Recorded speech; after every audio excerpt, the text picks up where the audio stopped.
বসন্ত এসে গেছে। এখনো বসন্ত দেরি থাকলেও কিন্তু আমার বাগানে কিন্তু বসন্ত এসে গেছে।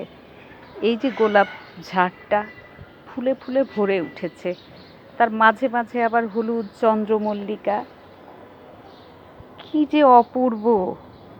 আছে গোলাপের সাদা ঝাড়, তারপরে আছে হলুদ গাঁদার ফুল, রাঙা পলাশ ফুল।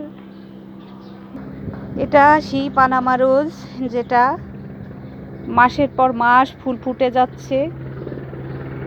ওর একটা মিষ্টি ঘ্রাণ আছে, যেটা রাতে বেশি পাওয়া যায়, কিন্তু কি যে অপূর্ব। আছে রসুনলতা, এই যে রসুনলতা, এই ফুলটা একটু ডলে নাকের কাছে নিলে রসুনের ঘ্রাণ বের হয়, তাই তো এর নাম রসুনলতা। ইংলিশে বলে গার্লিক ভাইন। কি অপূর্ব দেখেন, এটা যেন একটা গেট হয়ে আছে। কি অপূর্ব,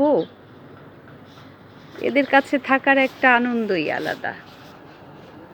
তাই তো আমি বাইরে যাওয়ারও প্রয়োজন বোধ করি না, গোসল করে চলে আসি এদের কাছে, আমার বসন্ত উদযাপন হয়ে যায়। কি চমৎকার।